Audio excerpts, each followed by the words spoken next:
پرون مې یو بیان اورېدو چې مخې ته خبر راله یو بریلی مولوي صاحب ناست دی تپوس ترې کېږي چې تاسو چې دا وایي چې مړي ژوندي دي نو بیا یې خښئ ولې او ډېر ښه سوال دغه کس کړی خو هغه وله بیا داسې جواب ورکړو چې سم کشمکش کې واچو نو هغه ورته بیا سبحان الله ووایي نو ما بیا واورم چې دی څه جواب ورکوي ګوره زه به تاسو په ساده طریقې سره پوه کړم کم خلک چې ذمهداري کوي او پټي دي او فصل دي هغو به پرې ښه پوه شي وایي موږ چې ځمکه کې کم تخم ورچو یا کمې دانې استعمالو دا دوه قسمه یو مړي یو ژوندی نو کمې دانې چې د کار نه خراب وي هغې ته مړې ویلی کېږي نو دا ته موږ غزار کوو چې دا دانې د کار نه دي او په دې باندې وي دا پټو مټو والا وي ښه پوهېږي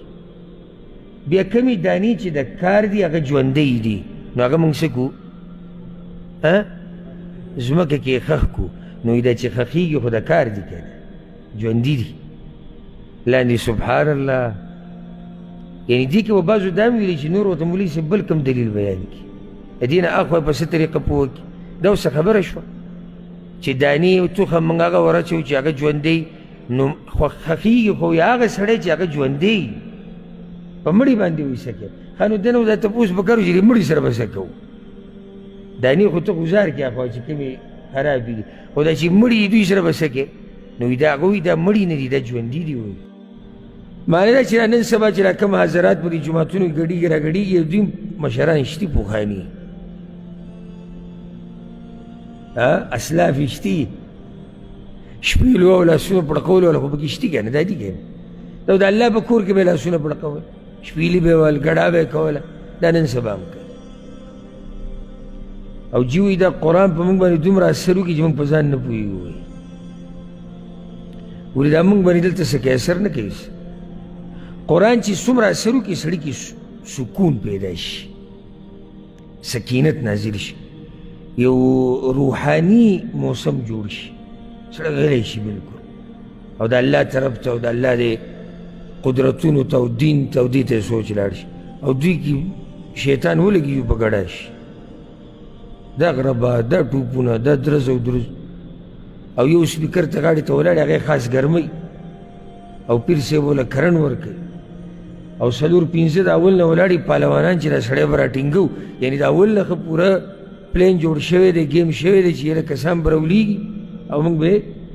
به یې رانیسو مخکې ورځې کې مې ویډیو کته یو کس راشي اچھا ته دوی په دې قصو صحیح نه وي پوه دې ګروپ ته خو پوه نه وي صحیح د هغه پیر ډېر دي چې وخوځي خو هغه خوځېږي نه صحیح اخره کې هغه چې کوم ولاړې هغه خلک چې راوچتوي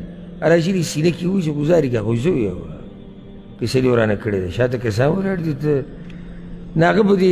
هغه صحیح نه پوهېږي چې نوي داخلې اخیستې وه که نه پیر وله لاس ډېر داسې داسې کو خو هغه کې دغه نه راتو دا اشتراک ترې نه کېدو کرنټ نه ورته هغه بیا کس راغی بې عزته کړه هغه چې جاخري جوړه کړې ده په شاته کسان ولاړ دي نو د دوی اسلاف شتي د مکې مشرکانو هم په جومات کې څه کول شپېلي به یې ویل لاسونه به یې پړقول دوی پکې قوالیانې هم وایي ورې قوالیانې ښه ساز ماز پکې ښه ګډېده ښه هر څه دا چې وایي دا وجد دی موږ په ځان نه پوهېږو امام ابن سیرین وایي په دنګ دیوال یې کښېنوه که په ده وجد راغی دی صحیح وایي بیا وجد دی صحیح خبره یې کړې پوس قالین پروت یو دی ګړز یې ځان وراچي یا خو یې داسې ځي ته وباسه چې کاڼي ماڼي پراته یي که نه ښه زورور او چا یې اوس دې په تا وجد راشي پوس قالیني او بل خوږېدو ته یې دا دوه درې نه پرېږدي هغه کوم چې ولاړ وي ورته که چېرته اوور ایکټینګ وکړي یعنې ایکټینګ کې د حد نه واوړي او خوږېږي نو بیا دا کسان راټینګوي نو ځکه هغه ډېره ناشنا خبره کړې وي ته په دنګ دیوال یې کښېنوه که په ده وجد راغی دی رښتیا وایي نو الله دې زموږ په حال رحم وکړي جوماتونه د عباداتو دپاره دي جوماتونو کې سکوني سکینتي جړاګانې د ایمان او د تقوا خبرې